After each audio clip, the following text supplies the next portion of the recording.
기독교 안에 침투된 이런 명절 중에 하나가 바로 부활절인데 이스터라고 부르죠.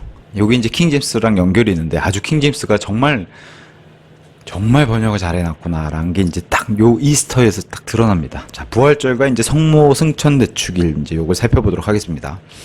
부활절은 이제 영어로 이스터라고 부르는데 이 부활절이라고 하는 이스터의 번역이 이제 부활절로 이제 번역을 하게 되는데 이것은 이제 기독교 내에서 붙여진 이름이고 그러면 이스터의 정확한 의미 어디서 왔고 이게 무엇일까를 이제 살펴보는 게 이제 오늘의 주된 내용입니다. 뭐 결론적으로 말씀드리면 이스터는 당연히 기독교에서 온 게 아니라고 이제 말씀을 드리고요. 그 기원은 칼데아, 바빌론에 있다라고 이제 말씀을 드립니다. 하늘의 여왕, 그 여왕의 호칭 중에 하나가 바로 벨티스죠. 벨티스. 그 벨티스의 칭호 중에 하나가 바로 아스타르테라는 호칭이 있습니다. 니네베에서, 니네베, 과거에 니누에라고 한 니네베 지역에서 이렇게 사람들에 의해 발음된 게 바로 아스타르테예요. 그래서 레이어드라고 하는 영국 고고학자가 이렇게 얘기했습니다. 아시리아 기념비들 사이에서 발견되는 이 아스타르테가 곧 우리가 이건 많이 들어봤죠. 이슈타르다. 이슈타르. 단어가 조금씩 달라도 동일한 존재에 대해서 이렇게 언어의 차이 때문에 오는 이런 차이가 있을 뿐이지 똑같은 존재라는 거예요. 이슈타르나 아스타르테나. 그래서 영국에는 고대 지역에 드루이드라고 하는 제사장들이 섬기는 드루이드 교가 있었다고 말씀을 드렸는데 이제 쉽게 말하면 이제 작은 숲의 제사장들 이렇게 표현할 수 있겠죠. 이들이 섬기던 존재가 바로 벨은 곧 바알이에요. 벨은 곧 바알. 그래서 벨과 아스타르테를 섬기던 존재가 바로 이 드루이드 제사장들이 섬기던 존재라는 거예요. 벨은 바알하고도 연관이 있고 또 그 인신 제사를 받았다고 하는 몰록이란 신하고도 연관이 있어요. 벨. 물론 다 그 배후에는 다 마귀죠. 그래서 이 벨과 관련돼 있는 매년 5월 1일에 열리는 축제 이름 자체가 벨테인이에요. 벨을 섬기는 거기서 나온 축제 이름이 바로 벨테인. 그래서 여기 제가 좀 전에 말씀드렸다시피 벨은 바알하고도 연관이 있고 몰록하고도 연관이 있어요. 동일한 신에 속하기 때문에 그래요. 그래서 이 벨테인이라고 하는 이 축제는 겨울의 끝자락을 알리고 여름의 시작을 알리는 어쨌든 축제의 의미가 그렇다는 거예요. 그리고 여기다 의미를 부여해서 가축의 번성, 이건 모든 종교의 공통점이잖아요.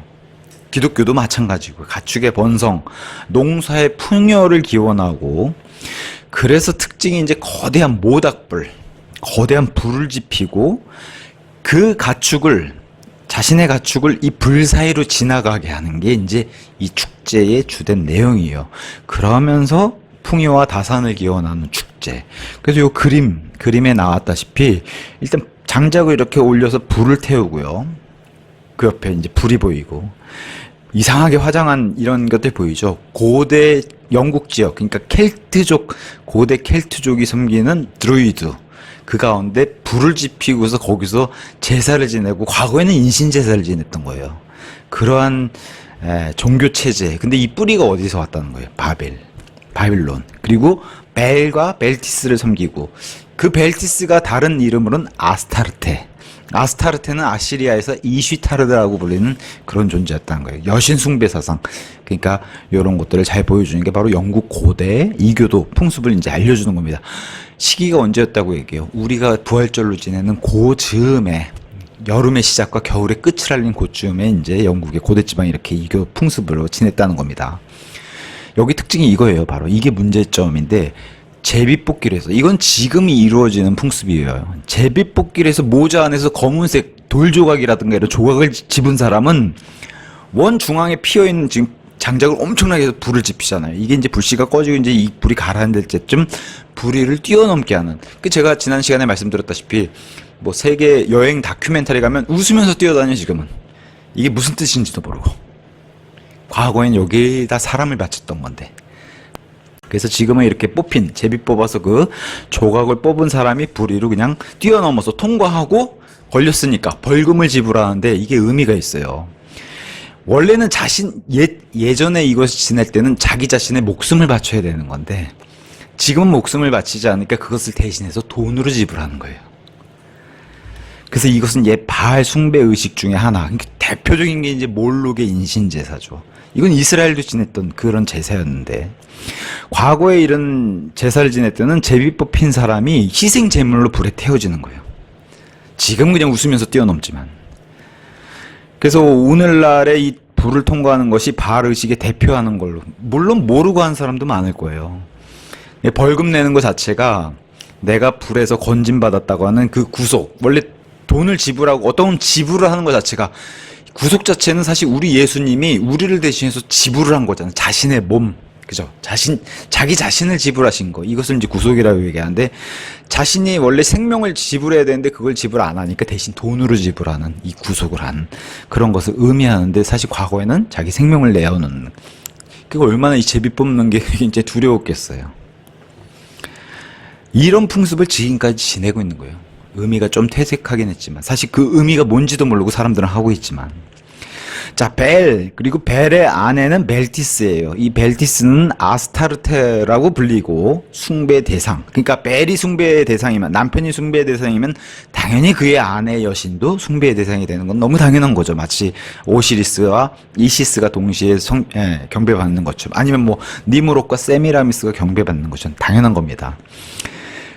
그래서 이슈타르, 니네베에서는 아스테르타가 이슈타르라고 불리는 그런 존재였고, 자, 그래서 매년 4월마다 열리는 이스터라는 종교 축제가 있었는데, 아예 이름도 이스터예요. 이스터라고 하는 종교 축제가 이슈타르를 위해서 탄생한 그런 그 종교 축제가 있었다는 거예요. 그래서 좀 전에 5월에 드렸던 이런 거와 비슷하게 고대 영국에서 이것을 이름을 뭘로 불렀냐면은 이스터 모나스. 지금 이스터가 무엇인지 연구를 하고 있는 건데, 이름 자체가 고대 영국에서 아예 이스터 모나스라고 불리는 그런 축제 이름으로 불렸다고 합니다. 그래서 3세기, 4세기, 이때는 막 로마 교회가 태동할 때인데, 3세기, 4세기 이미 영국에 이스터라는 이름으로 알려진 축제는 현재 로마 교회에서 지켜지는 부활절과는 상당히 다른 거라고, 의미가 완전히 다른 거라고 이제. 근데 이게 이제 혼합이 되면서 섞이게 되는 것들이 이제 좀 점진적으로 발전하는 것을 이제 보여줍니다. 마르세유의 수도승 카시아누라고 하는 사람, 4세기에서 5세기에 활동했던 그런 수도승이에요. 본인 시대 5세기에 초기 기독교 시대를 자기가 비교를 했어요. 그러면서 뭘 비교했냐? 초대교회, 소위 초기 기독교회는 십자가 전에 지금 우리가 지내는 사순절이라고 하는 40일 동안의 고난주간, 이런 게 전혀 없었다고 밝혀요. 로마 수도승이. 특히 5세기에. 그러니까 로마 교회가 뭔가 거짓말을 하고 있던가. 역사가 깊지 않다는 거예요, 로마 교회. 근데 뭐가 더 깊다는 거예요? 이교 풍습에서 이런 40일 고난주간, 이게 훨씬 더 길다는 거예요. 그래서 40일 고난주간을 지키는 바빌론 아니면 이교도 풍습의 문화들을 살펴보니까 이런 것들이 나온다는 거예요. 기독교의 이 40일 주간, 지금도 개신교에서도 다 지내잖아요. 이건 어디서 온 것일까라고 하면, 일단 직접적으로 결론을 말씀드리면 바빌론 여신을 숭배하는 자들로부터 직접적으로 빌려온 거라는 거예요. 이게 이제 로마 교회로 들어오면서 이게 40일 사순절 기간이 됐다는 거죠. 그래서 오늘날에도 여전히 이것을 지키는 사람들이 있어요. 기독교가 아닌데. 예지디스라고 하는 이라크에 존재하는 쿠르디스탄이라고 해서, 쿠르드족, 이건 들어보셨을 거예요. 쿠르드족. 쿠르드족이라고 하는 이라크, 이란, 시리아, 그 다음에 튀르키예 전반적으로 퍼져서 이렇게 사는 족속의 이름이 바로 쿠르드족이에요. 그리고 쿠르드족이 쓰는 그 이름이 뭐 쿠르드족, 그 다음에 쿠르디스탄이 바로 이 쿠르드족의 종교.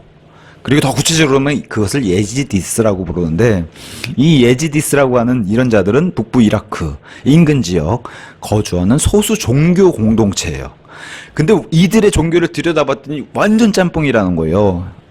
그래서 이 쿠르디스탄이라고 하는 이 사람들 그 지역, 튀르키예, 이라크 북부, 이란 서부, 시리아 북동부, 이런 지역에 퍼져서 사는 쿠르드족은 일단 종교가 고대 메소포타미아, 칼데아죠. 바빌론 칼데아부터 시작해서 2단계 종교 조로아스터교. 조로아스터교도 이 지역에서 출발한 종교죠. 그 다음에 심지어 여기 기독교적인 요소도 섞였고, 그 다음에 이슬람 지역이잖아요. 이라크와 이란. 이슬람적인 요소도 섞이고, 신비주의 전통까지 혼합이 돼서 완전히 짬뽕이죠. 그래서 이들이 믿는 것은 일단은 창조주가 하나님 한 분, 이걸 믿어요. 그런데다가 하나님이 창조하시고 이 세상의 관리를 7천사에게 맡겼다. 이게 이제 이들의 종교의 그 교리예요. 쿠르드 쪽의 교리. 이 사람들이 지켰던 게 뭐냐? 40일 고난주간. 요 시기에 앞서서 40일 동안, 그러면 거의 6주거든요. 6주 동안의 고난주간은 지금까지도 지키고 있다는 거예요. 이 쿠르드족 사람들이. 이런 데서 살펴볼 수 있다는 거예요. 근데 역사가 여기가 훨씬 깊다는 거예요. 로마 교회보다. 자, 그 다음에 멕시코에 가봤더니 멕시코 전통, 그들의 전통 종교, 이교도를 가서 이교 습관, 풍습을 봤더니 봄철에 이런 걸 지키고 있더라는 거예요. 멕시코에서도. 그래서 훔볼트라고 하는 독일 지리학 탐사가가 멕시코에 가서 이것을 보고서 이것에 대해서 이렇게 얘기를 했습니다. 멕시코인들은 충분히 지난 후 3일이 되면 태양을 기념해서 40일간의 엄숙한 금식이 시작되었다. 기독교랑 전혀 상관없이 멕시코인들이. 또한 이집트인들 역시도 윌킨슨이라고 하는 이집트학 연구자가 밝혀낸 18세기, 19세기 사람입니다. 이 사람이 쓴 이집트인이라고 하는 그 책에서 이집트인들도 40일간의 사순절을 지켰다라고 기록을 해놨어요. 이집트에 가보니까 그렇다는 거예요. 이집트인들도. 그래서 랜드시어라고 하는 시바인 연구라는 책을 쓴 이 랜드시어라고 하는 사람도 이집트인들의 사순절은 그들의 신인, 위대한 중보, 그들의 신인 아도니스 또는 오시리스죠. 오시리스를 기념하기 위해 분명히 열렸었다라는 기록을 랜드시어라는 사람도 했다는 거예요. 그러니까 이런 학자들의 기록을 통해서 이집트에서도 사순절을 지냈다라고 하는 사실에 이제 뒷받침해 주는 거죠. 그럼 그리스와 로마 신화 속에서 그리스 로마에는 여신들이 많잖아요. 이런 여신 숭배 사상에서는 혹시 사순절 이런 고난 주간이 있나 가서 보니까 4세기 로마 변호가 겸 점성술가 겸 나중엔 이 기독교로 이렇게 개종해가지고 기독교 저술가가 된 율리우스 피르미쿠스라고 하는 사람이 이렇게 이제 기록을 남겼어요. 프로세르피네라고 해서 로마의 여신인데 그리스에서는 페르세포네라고 불렸던 그런 존재가 있어요. 그 유명한 대지의 여신 케레스의 딸이에요. 그래서 이 프로세르피네, 그리스로 따지면 그 지옥의 신이라고 하는 하데스의 아내가 되는 존재예요. 이 딸이 사고를 당해가지고 어머니로부터 이렇게 납치를 당해가지고 사라지거든요. 그래서 그 딸을 위한 애곡이 로마에서 40일 밤 계속되었다. 이게 이제 율리우스 피르미쿠스의 기록이에요. 4세기의 로마 기독교 저술가가 한 기록이. 아르노비우스라고 하는 3세기 기독교 변증가는 이렇게 얘기했습니다. 이 3세기 당시에, 아르노비우스 당시에 기독교인들은 카스투스라고 불리는, 카스투스가 무슨 뜻이냐? 거룩한 금식이란 뜻이요. 거룩한 금식, 이 카스투스라고 불리는 거룩한 금식은 기독교인이 한 게 아니라 이방 여신 케레스, 아까 그 페르세폰의 엄마죠. 케레스의 오랜 금식을 흉내낸 것으로 간주했다. 이 딸과 이 엄마 때문에 금식을 했다는데 왜 그래요? 딸이 일단 사라졌고 그 딸 때문에 애곡한 엄마 여신의 이 풍습에 로마와 그리스에 있다는 거예요. 40일간의 애곡. 기독교는 아무 상관이 없는 거예요. 여신 때문에 이렇게 됐다는 겁니다. 그래서 왜 이렇게 엄마가 애곡하고 딸에 무슨 일이 일어났길래 요 배경이 이렇다는 거예요. 자, 로마에선 지옥의 신이 플루토예요. 이게 그리스로 가면 하데스가 됩니다. 똑같은 신인데 이름만 바뀌는 거예요. 이렇게. 예를 들면 뭐 바카스와 디오니수스랑 같은 거죠. 그리스에서는 디오니수스로 불리지만 로마 와서는 바카스로 불리는 그런 것처럼 로마의 지옥의 신은 플루토예요. 이게 이제 그리스의 하데스입니다.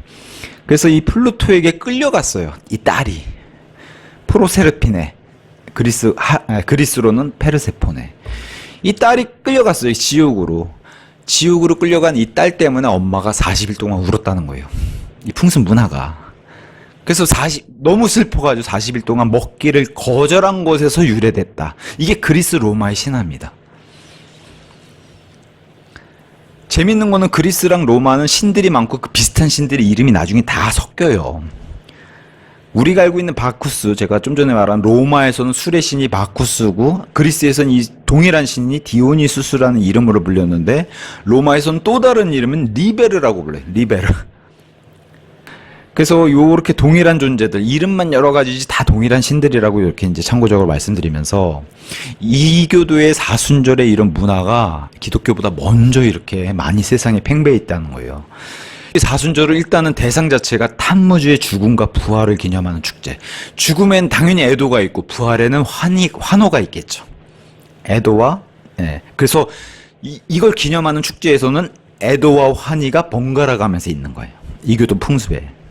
당연히 죽음에는 슬프고 부활에는 기쁘고 이런 것 때문에.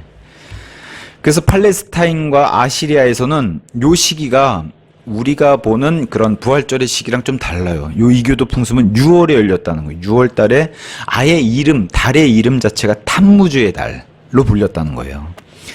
팔레스타인과 아시리아에서는 6월에 지내고 이집트로 오니까 이집트에서는 요 똑같은 비슷한 축제 요런 거 기념을 5월 중순에 지내고 영국에 와보니까 4월, 이게 이제 날짜가 부활절이랑 맞아 들어가지. 영국에 오니까 한 4월쯤에 지내더라. 이렇게 이제 기록이 남아있는 겁니다. 그러면서 이 기독교와 이교도들의 사순절 종교 의식의 일치 작업이 점진적으로 진행이 되면서 이게 붙어버린 거죠. 똑같이. 기독교의 6월절과 부활절 직전, 기독교는 6월절과 부활절 직전에 금식이 필요하다는 주장이 제기되었을 때 기독교에서도 이런 거 해야 되는 거 아니야? 했는데 이교도들의 종교의식과 똑같이 이렇게 일치돼서 나중에 이제 예수님의 고난, 그래서 우리 사순절 지내고 지금 뭐 다 지내잖아요. 밖에 교회들은. 엄청나게 이게 한순간에 이루어진 건 아니라는 거예요. 시간이 오래 걸렸다는 겁니다. 니케아 공회는 우리가 잘 알다시피 로마의 출발, 로마 카톨릭의 공식 출발 이후에 바로 첫 번째 열렸던 공회잖아요. 니케아 공회. 그 이전에 로마 교회에서는 얼마 동안 금식했었는지, 그러니까 로마 교회 태동 전에는 얼마 동안 금식했었는지에 대해서는 분명치 않아요. 아예 없었다고 주장하는 것도 있고. 오히려 니케아 공회 이후에 상당 시간이 아주 많이 지나가지고 그 이후에 금식 기간이 그렇게 해서 금식을 했는데도 불구하고 금식이 3주를 넘지 않았다는 거예요. 그 사순절까지 오기까지 오래 걸렸다는 거예요. 그래서 3주를 넘기지 않았던 분명한 증거가 있다는 거예요. 그리스의 철학가 소크라테스 말고요.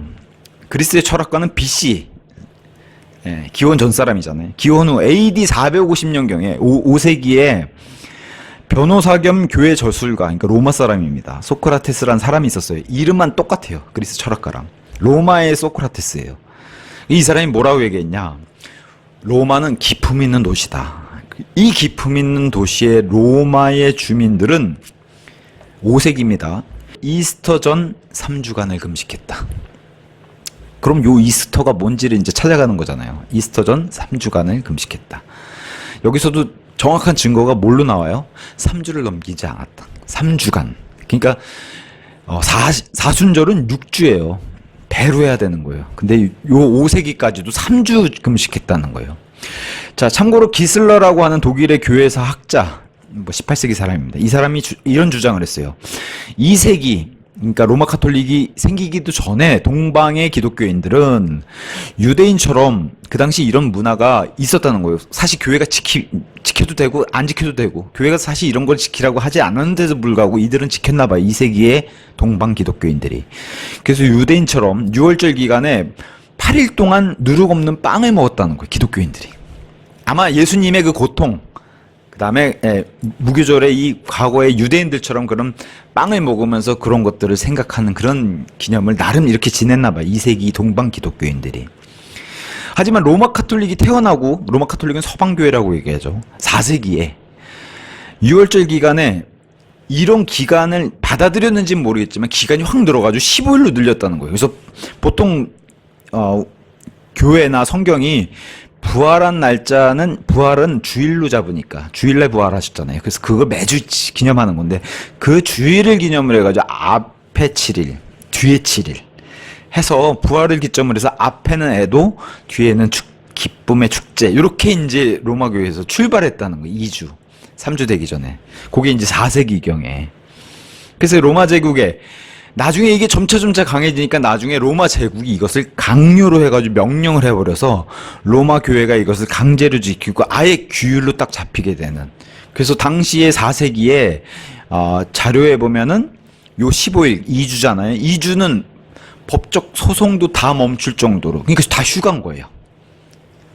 부활절 전후로, 우리가 알고 있는 이 부활절 전후로 15일은 아예 그냥 삶이 멈춰지고 이 부활절을 지내는 걸로 로마 가톨릭에서 아예 규정을 잡기 시작했다는 거예요. 하지만 아까 말씀드렸던 것처럼 3주를 넘기지 않았는데 칼데아의 사순절은 40일 6주잖아요. 그 대상은 아스테르트, 이슈타르, 여신이잖아요. 바빌론에서는.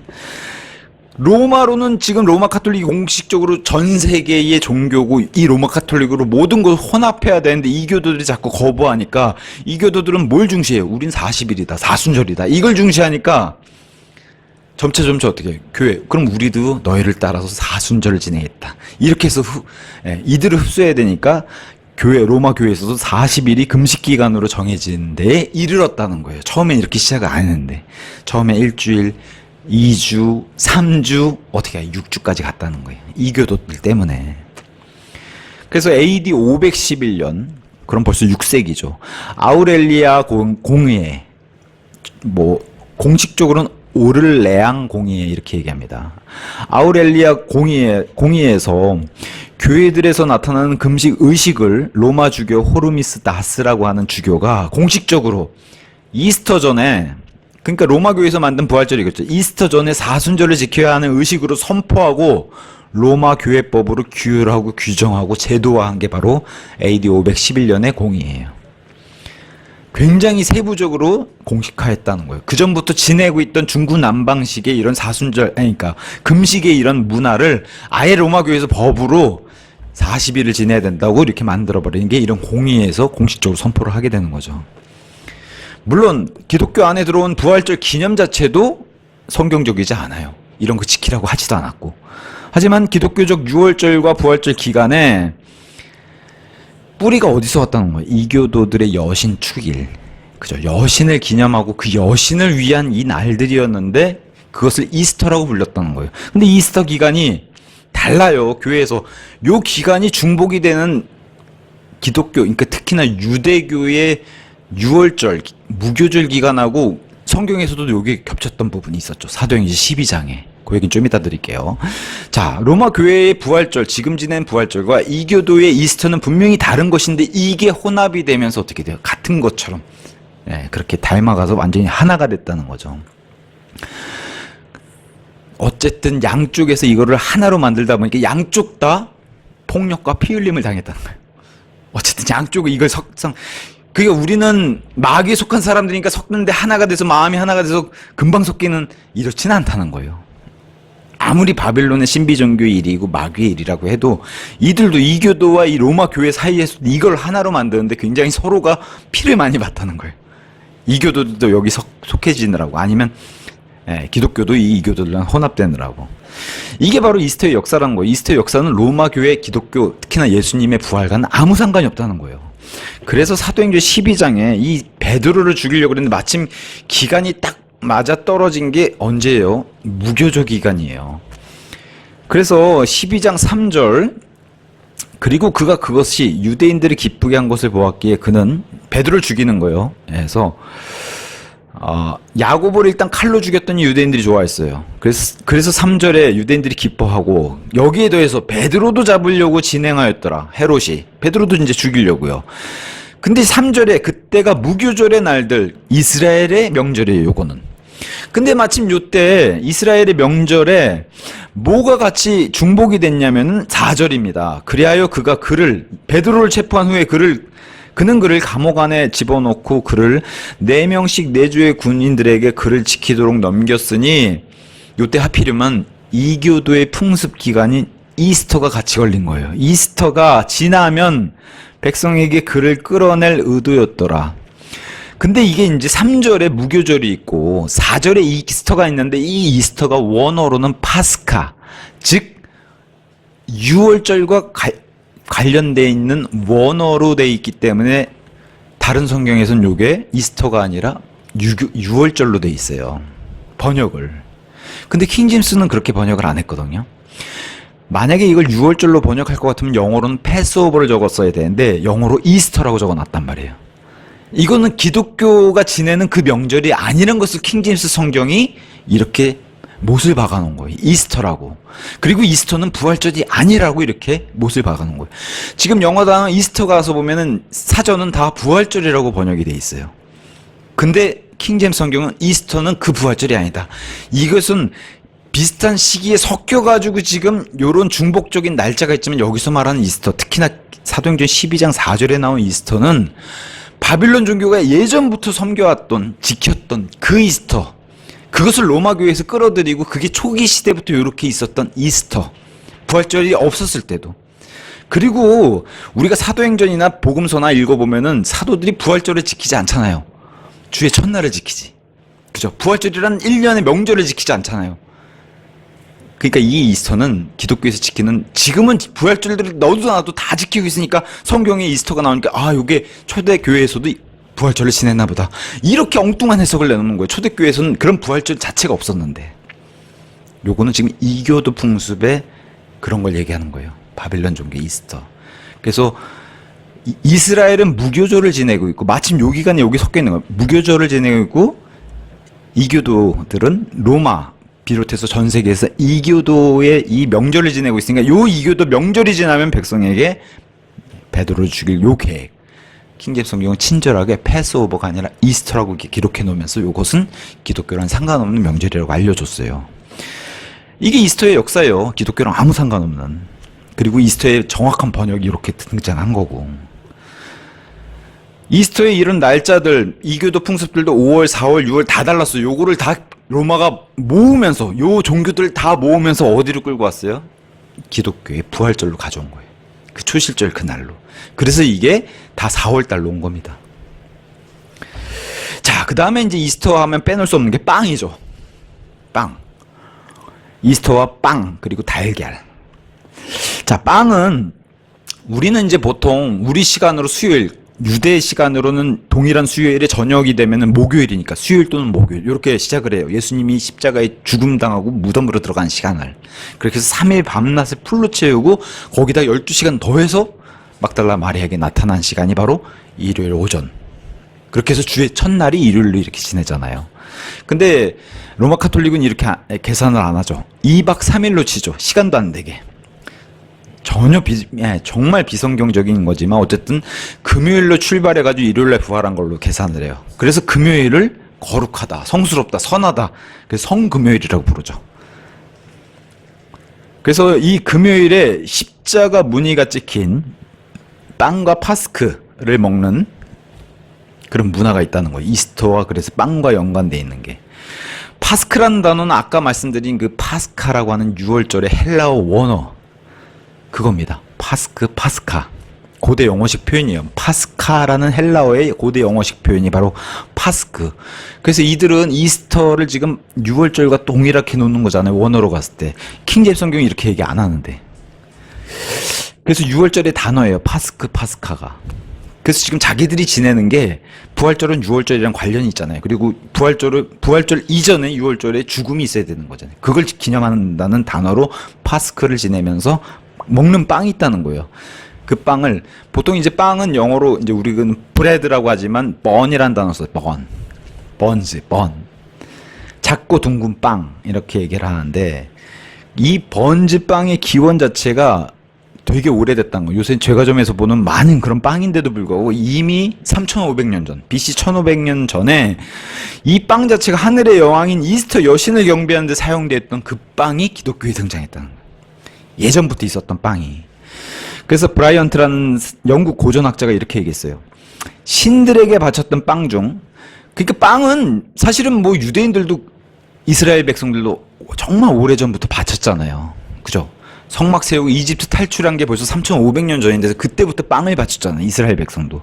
이교도도 그렇게 바쳤다는 거예요. 그래서 신들에게 바쳤던 신성한 빵 중에 한 종류는 아주 오래전부터 내려온 것으로 아까 번이라고 불렸던 영어의 번이라고 불렸던 고대에는 보운이라고 불렀다는 거. 스펠링이 조금 차이는 있지만 비슷하게 발음되어 있던 이렇게 불렸다는 거. 고대에서는.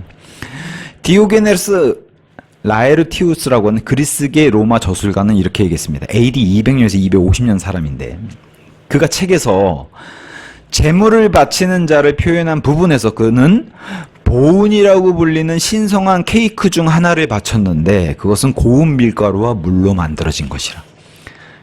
가만히 보면 이스라엘을 따라한 이런 것들이 많죠. 그러니까 이교도에도 이런 음식을 만들어서 바치는, 특히나 빵을 만들어서 바치는 이런 종류가 있다는 걸 보여줍니다. 뭐 대표적으로 이스라엘 성막 안에는 아예 늘상 있는 빵을 담은 12개의 빵이 있죠. 성막 안에 아예 보여지는 빵상이라고 하는 그 빵을 계속해서 12개를 만들어 놓는 그런 빵도 있습니다. 자, 예레미야가 미리 예언한 것 중에 이런 얘기가 있어요. 예레미야 7장 18절. 자, 그 자녀들은 목재를 모으고, 자, 우상 숭배하는 그런 장면입니다. 그 자녀들은 목재를 모으고 아버지들은 불을 붙이며, 아까 영국 켈트족이 했던 드루이드 그 제사장이 했던 그 축제를 한번 생각해 보세요. 자, 자녀들은 목재를 모으고 아버지들은 불을 붙이며 여자들은 그들의 빵 반죽을 만드나니 하늘의 여왕에게 둥글납작한 빵, 이게 영어로 케이크로 돼 있어요. 둥글납작한 빵, 그러면 이게 지금 이교도에서 말하는 번즈하고 비슷한 말이죠. 만들어서 바치고자 함이요 다른 신들에게 음료 제물들을 쏟아붓고자 함이라. 이는 그들이 나에게 분노를 일으키고자 함이라. 이스라엘도 이렇게 드렸어요. 다른 이교도 신들을 섬길 때 이렇게 드렸다는, 그때 바쳤던 게 하나님께 빵을 바친 게 아니라 이교도들의 풍습에 따른 납작한 케이크를 만들어서 바치는 이런 것을 예레미야 예언자를 통해서 보여줬습니다. 오늘날에 이제 제과점 가면 저도 못 모르고 이렇게 먹었던 것 같아요. 이런 게 이제 그 불 위를 웃으면서 건너다니는 거랑 똑같죠. 자, 오늘날은 십자가에 새겨놓은 빵, 이 이교도 풍습에도 온 거예요. 이게 역사가 3,500년 된 겁니다.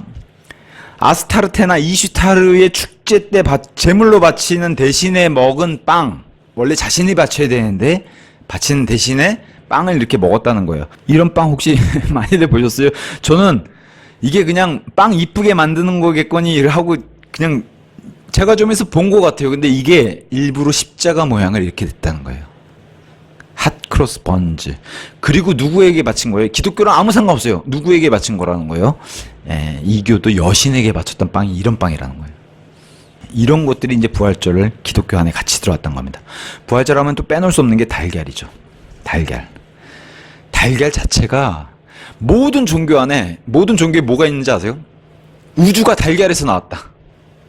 이게 있어요. 모든 종교 안에. 저도 이번에 공부하면서 느낀 건데, 모든 종교 안에 이 달걀이 있더라고요. 그래서 달걀 자체가 신성한 걸로 봐요. 종교에서, 모든 종교에서. 그게 힌두교든 불교든 뭐, 특히나 우리나라에도 있어요. 이런 달걀을 신성하게 보는 게. 그러니까 기독교는 달걀하고 아무 상관없는데 달걀에 물들여가지고 다 선물하고 그랬잖아요. 이쁘게 포장해가지고. 부활절에. 성경에서는 아무리 찾아봐도 달걀이 안 나오는데. 예수님 부활한 거랑.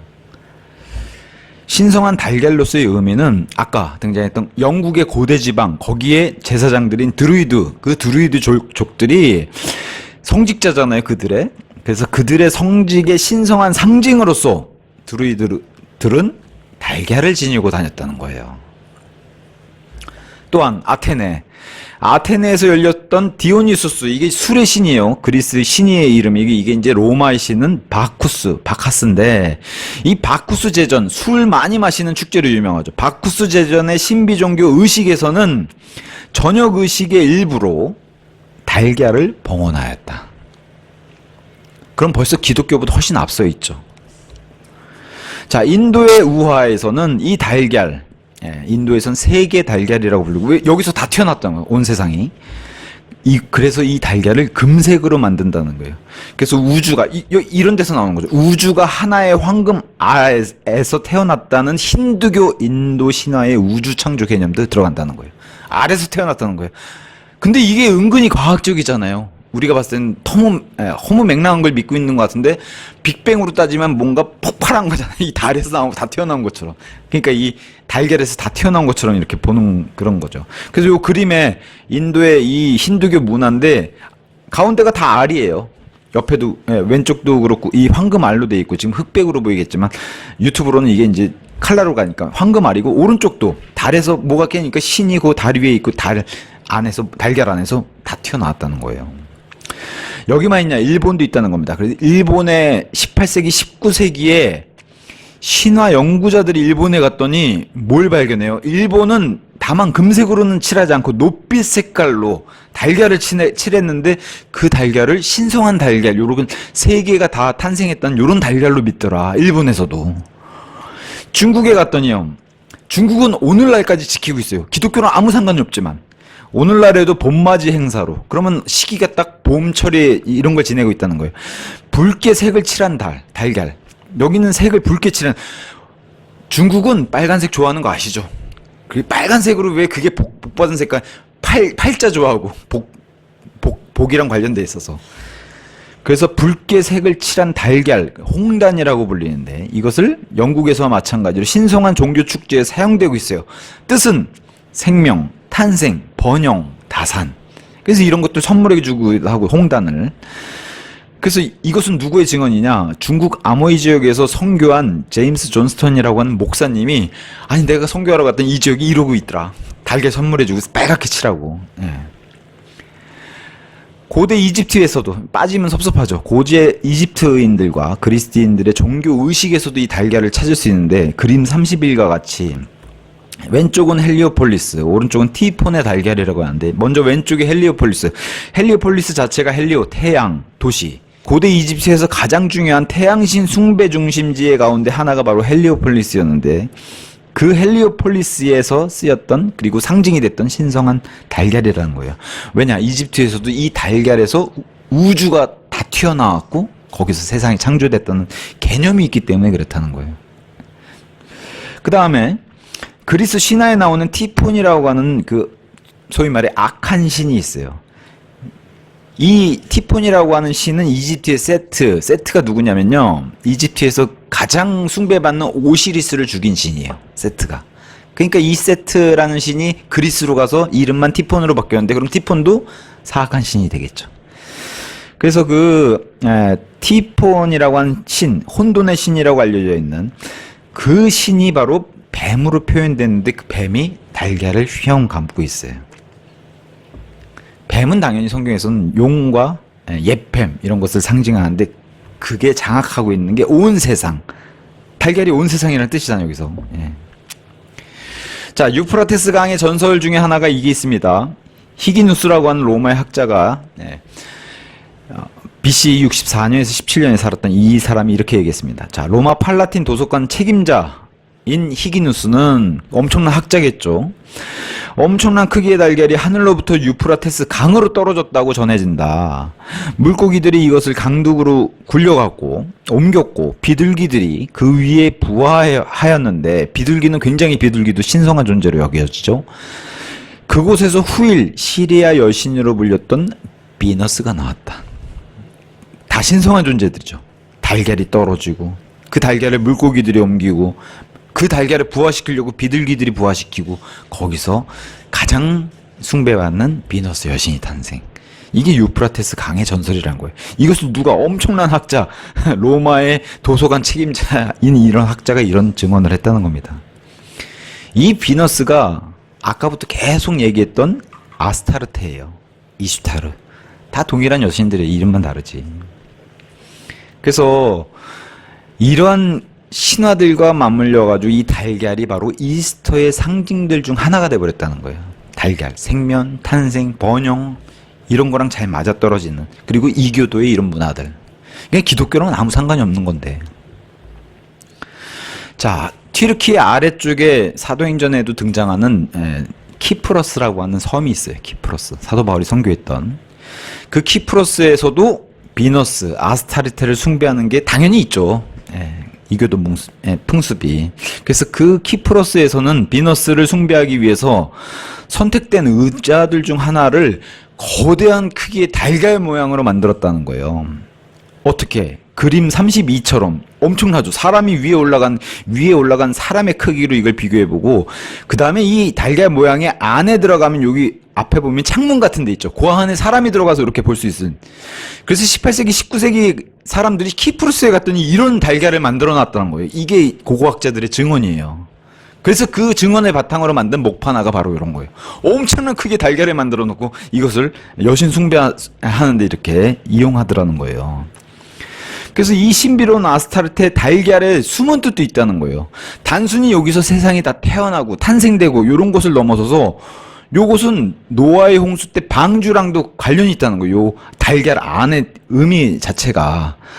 그래서 병아리가 부화하기 전에 달걀 안에 갇혀 있듯이 방주 안에 사람들을 의미하기도 한다는 거예요. 근데 이런 의미는 성경적이지는 않아요. 이교도의 해석으로 이 방주를 달걀로 해석하는 거예요. 이교도들이 생각하는 게 바로 세계 달걀이죠. 여기서 세상이 시작하고 거기서 모든 사람들이 나왔다. 사실 방주의 의미가 그렇잖아요. 방주 안에 온 세계의 사람들이 그게 다였잖아요. 노아의 8가족이. 그게 이제 왜곡돼서 지금 달걀 안에 들어가 있는 이교도 이런 신화 속으로 들어가 버린 거예요. 세상을 담고 있는 달걀. 또한 달걀은 히브리어로 바이츠, 남성형 단어로는 바이츠고 여성형 단어로는 바이차. 비슷해요. 칼데어와 페니키아어로는 바이트와 바이타예요. 근데 히브리어로 집이라는 집이라는 히브리어는 베트예요. 베트. 여기서 엘이 붙으면 베델이 돼요. 베델. 하나님의 집. 베델. 그죠? 야곱이 돌베개 베고 잤던 그 베델. 베트와 엘이 만나서. 근데 이 베트는 단일 명사가 아니라 베트란 단어는 바이트에서 왔어요. 그럼 위에 지금 어원들이 다 같죠? 달걀의 히브리어와 바이트하고 다 똑같다는 거예요. 그래서 집과 달걀의 의미를 이렇게 부여해가지고 이교도들이 그냥 생뚱맞게 주장하는 게 아니라 이런 어원에 따라서 달걀 속에 집이라는 의미가 있으니까 노아의 홍수에 이런 해석을 자기네식으로 갖다가 이렇게 어원에 맞춰 쓰는 거예요. 그래서 홍수 위를 떠다니는 집이 바로 달걀이었는데 그 달걀을 품은 여신을 통해서 세상이 나왔다. 그러니까 하나님과는 관련이 없죠. 자기들의 신이 세상을 이렇게 풍요롭게 또 인류에게 유익을 가져다 줬다는 그 이교도의 신화를 만들어내는 거예요. 하지만 뭘 모방해요? 성경을 모방하죠. 그래서 세상에 문명과 유익을 가져온 여신이 바로 아스타르테 이슈타르다. 비너스다. 이렇게 주장하는 겁니다. 하지만 이 여신은 갑자기 등장하는 게 아니라 홍수 이전에도 존재했고 홍수를 무사히 통과한 그런 여신이다. 이게 얼마나 신성모독적이에요. 하지만 그렇게 믿는다는 거예요. 이교도에서. 그래서 로마 교회가 이것들을 받아들였을 때 로마 교회도 이 신비롭고 신성한 달걀을 채택해서 받아들인 거예요. 그래서 이것을 자신들만의 기독교로 받아들여서 그리스도의 부활의 상징, 원래 이게 다 여신의 상징, 여신의 숭배 대상 이런 건데 이것을 기독교, 그 다음에 아기 예수, 마리아로 둔갑시킨 거죠. 그래서 신성시하는 겁니다. 왜 달걀을 갑자기 갑자기는 아니라는 거예요. 다 이교도 풍습에서 이걸 가져와가지고, 그러니까 로마 교회가 얼마나 종교를 다 혼합했는지를 보여주는 거예요. 요새로 따지면 종교 통합한 거죠, 완전히. 심지어는 교황 바오로 5세의 부활절 기도 안에 이런 내용이 있었다고 해요. 자, 오 주여, 우리가 당신께 간구하오니 당신의 창조물인 이 달걀을 축복하시어 주 예수 그리스도를 기념하여 그것을 먹는 당신의 종들에게 그것이 온전한 자양물이 되게 하소서. 달걀을 먹어야 이렇게 축복받는다는 거죠.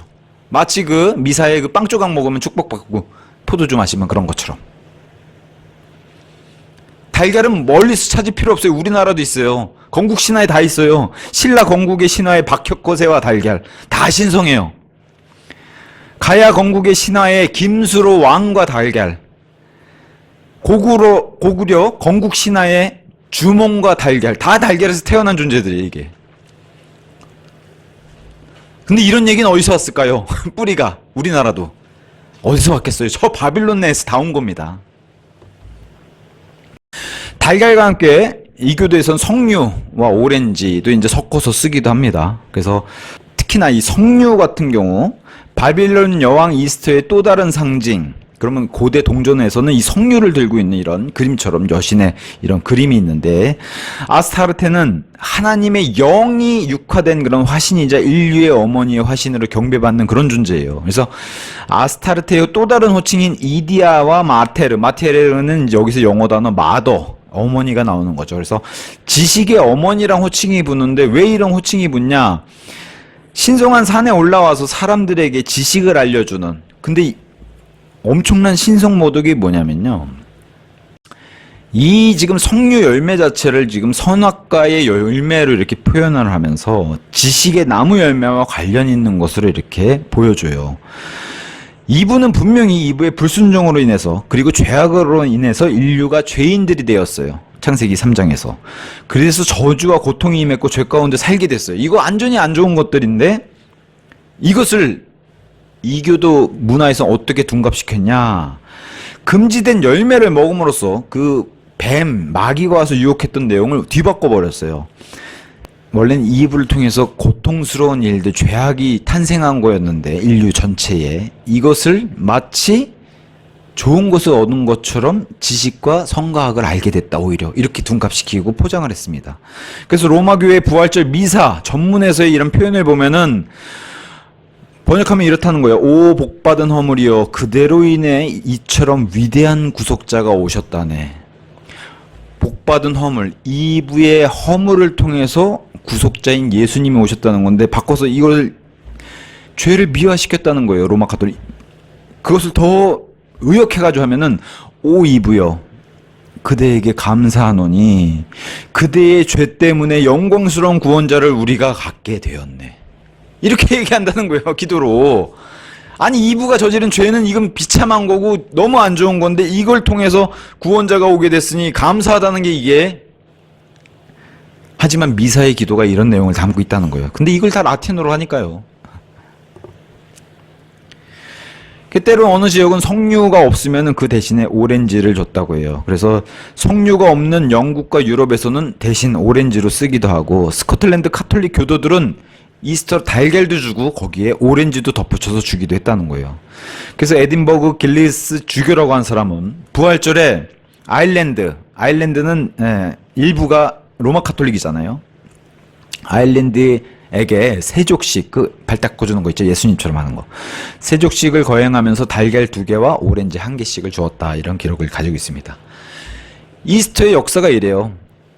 이스터에 날을 지냈던 거, 그게 기독교로 들어오면서 4월, 5월, 6월을 다 통합해가지고 기독교 부활절과 맞춰서 여신을 숭배하던 그 날짜를 기독교 안으로 끌어들였던 거, 이게 이제 이스터라는 그 의미를 이렇게 가져왔고, 그 이스터 앞에 사순절 역시도 바빌론의 여신을 섬기기 위해서 애도의 기간, 금식의 기간을 다 가져와가지고, 로마 교회도 처음에는 그냥 예수님의 고난 주간에서 일주일 또는 뭐 2주 이렇게 지내던 거를 이교도의 풍습인 40일을 지내는 6주로 가져오게 된 거.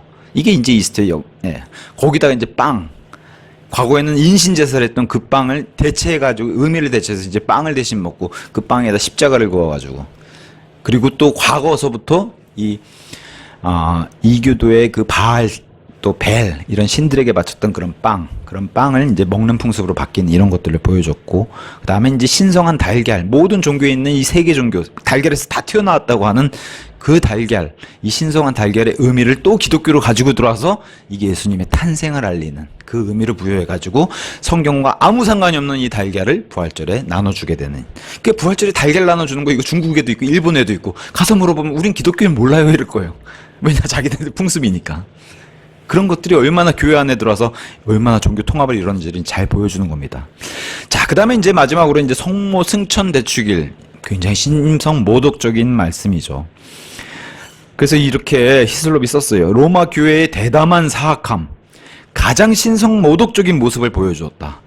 단순히 성모 승천은 성모 마리아가 그냥 하늘로 올라간 얘기가 아니라는 거예요. 이 안에 무염시태가 들어가거든요. 마리아는 죄가 없었다는 겁니다. 이게 끔찍하죠, 더. 이 땅에 죄가 없는 인간은 예수님 한 번밖에 없어요. 그것도 하나님이시니까 가능했던 건데 마리아를 그렇게 만들어놨어요. 심지어 이 성모 승천 교리가 나온 것은 종교개혁이 있은 지 3세기, 300년이 지난 19세기 일어난 일이니까 얼마 안 됐어요, 비교적. 교리는 뭐예요? 동정녀 강조하잖아요. 처녀라는 것. 동정녀 마리아가 부패함을 보지 않았고, 이게 얼마나 신성모독적이에요. 몸과 영혼이 하늘로 올라가 하늘과 땅에 있는 모든 권세를 부여받았다. 너무 싫죠. 너무 싫어요. 그럼 마리아가 최고예요. 지금 예수님이 지금 하나님 아버지로부터 받은 모든 것을 통치하고 심판의 권능까지 받았던 그 예수님의 말씀의 기록을 마리아로 다 바꿔버린 거예요. 원래 예수님 하셔야 되는 거를. 지옥에서 썩음과 부패함을 보지 않고 부활했다가 승천한 그것 그대로 그렸잖아요. 마리아가 부패함을 보지 않았고, 몸과 영혼이, 물론 기독교 로마 카톨릭에서는 삼중 구조 이런 것들을 잘 안 믿기 때문에 몸과 영혼으로 구분하잖아요. 그래서 몸과 영혼이 하늘로 올라가 하늘과 땅에 있는 모든 권세를 부여받았다. 이거 예수님이에요 원래. 근데 그걸 마리아가 대체했다는 거예요. 그래서 무염시태, 마리아가 잉태되는, 예수님을 잉태된 순간부터 하나님의 은혜와 특권으로 원죄의 흠이 없다. 죄가 완전히 박멸해버린 그런 존재라는 거. 마리아는 죄가 없는 존재라는 거. 이게 말이 돼요? 근데 로마 카톨릭의 교리예요. 아무리 가서 우리는 마리아를 그렇게 숭배하고 그런 사람들이 아니라고 얘기해도 로마 카톨릭의 공식 교리예요. 변명할 수가 없어요. 이게 1854년에 공식 선포된 무염시태, 마리아는 죄가 없다. 여기서 발전한 게 승천이에요. 무염시태가 교리가 생기니까 여기서 발전한 게 죄가 없으신 분이니까 이제 승천하셔 모든 온 우주를 다 다스리는 존재, 이렇게 되는 겁니다. 근데 이런 내용조차도 로마 카톨릭에서 이렇게 진짜 그럴싸하게 만들었나? 아니죠. 그러면 로마 카톨릭이 아니에요. 이게 이미 그리스 신화 속에 있어요. 심지어 우리가 잘 알고 있는 바쿠스, 술의 신. 그래서 바쿠스가 지옥으로 내려가서 지옥의 권세들로부터 자기 어머니를 구해서 그와 함께 승리자로서 하늘로 올라갔다. 이미 그리스 신화에 있어요. 로마 신화에도 있고. 중국에도 있어요. 자기 아들에 의해 죽음과 무덤의 권세로부터 구출된 어머니를 기념하는 게 바로 중국의 8월 명절이에요. 근데 로마에서 마리아가 승천날로 기념하는 달이 언제인 줄 아세요? 광복절 8월 15일이에요. 중국과 똑같죠. 달도. 왜 사실 기분이 나빠요. 왜 광복절날 마리아가 올라갔다고 지내는지는 모르겠어요. 하여튼 8월 15일입니다. 마리아가 올라갔다고 하는 날짜가. 자, 어쨌든 이런 대상이 우리는 바빌론 여신이라고 알고 있는 이 대상이 바쿠스의 어머니이자 플루토, 그리스의 하데스죠. 플루토의 아내로 알려짐과 동시에 오르페우스 창가에서는 이렇게 묘사되고 찬양이 돼요. 뭘로? 계절들의 동료, 빛나는 본질, 모든 것을 다스리는 처녀, 하늘의 빛을 지닌 자. 로마 카톨릭의 성모 마리아는 하늘에서 뚝 떨어진 존재가 아니라 그보다 훨씬 더 오래된 역사를 가지고 있는 바빌론 종교에서 왔다는 것을 계속 보죠. 이 책의 제목이 두 개의 바빌론이죠. 오리지널 바빌론, 똑같은 쌍둥이인 로마 카톨릭 바빌론. 요 얘기를 계속 하는 겁니다. 자, 그리스 2세기의 그리스 여행가 파우사니아스는 이렇게 얘기했어요. 카르나시우스라고 하는 숲, 사람의 상상 속에 그려내는 신성한 숲의 표현인데 여기에다 대고 이렇게 이제 말했습니다. 자, 이 숲에는 아폴로 케르네우스, 수양을 데리고 가는 머큐리, 프로세르피네, 아까 그 케레스의 딸이죠. 거룩한 동정녀라 불리는 이런 존재들의 동상이 있다. 자기 이제 상상하는 거예요. 그러면서 이 프로세르피네 아니면 페르세포네, 이 동상을 두고, 딸이잖아요. 이 거룩한 동정녀의 순결성은 단순히 실제적인 죄로부터 해방받은 것뿐만 아니라 무염시태로 인해 다른 순결과는 구별된다. 자, 로마 카톨릭 태동 이전이에요. 누가요? 그리스의 여행가자, 지리학자이자 고고학자가 2세기에 증언한 거예요. 로마 카톨릭 생기기 전에. 이 여신의 존재는 거룩한 처녀고 죄가 없는 무염시태의 존재다라고. 이게 이름만 마리아로 바뀌었다는 거예요. 그 마리아의 수많은 이름들은 마돈나, 비너스, 아스타르테, 그죠? 이스타르, 케레스, 모든 수식어가 다 붙어도 되는 다이애나. 그게 마리아라는 거예요, 지금. 프로클러스라고 하는 AD 400년대의 후기 플라톤주의자 철학자는 이렇게 주장했어요.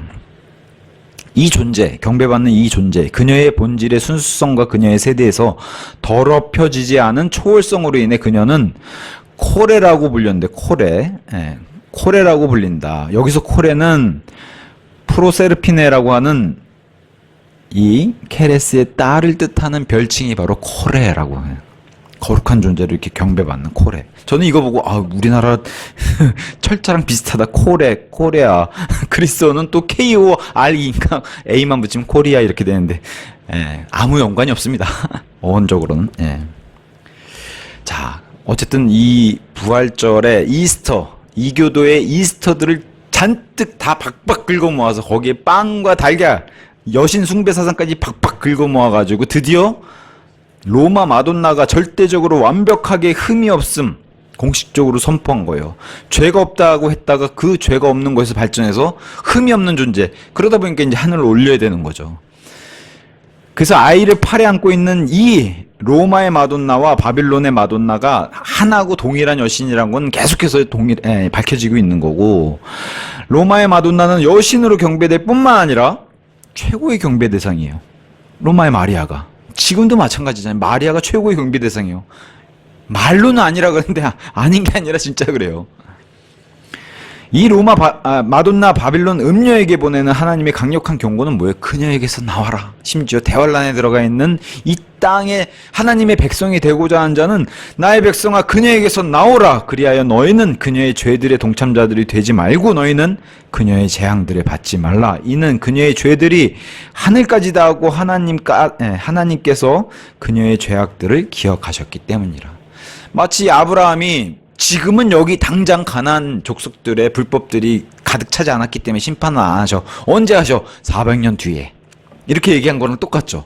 바빌론 음료의 제약이 과거서부터 이 신비들이 이 죄악의 신비가 일을 해왔는데 언제 가득 찬다는 거예요? 대환란 때. 그래서 심판하신다는 거예요. 바빌론 음료도 심판당하잖아요. 대환란 때.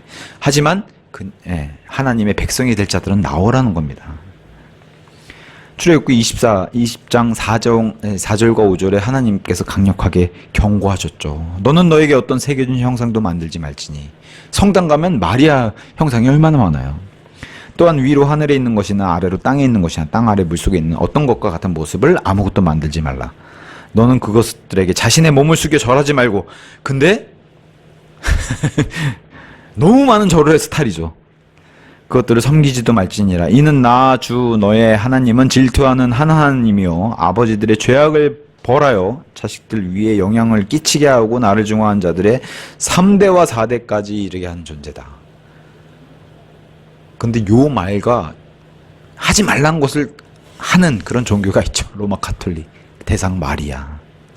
그래서 부활절 그다음에 이제 성모 마리아는 죄가 없다. 무염시태부터 해가지고 이 존재가 이제는 8월 15일 날 승천했다. 여기까지 가는 이 신성 모독적인 그런 로마 가톨릭의 교리죠. 이런 것들 좀 오늘 살펴봤습니다. 여기까지 하고 마치도록 하겠습니다.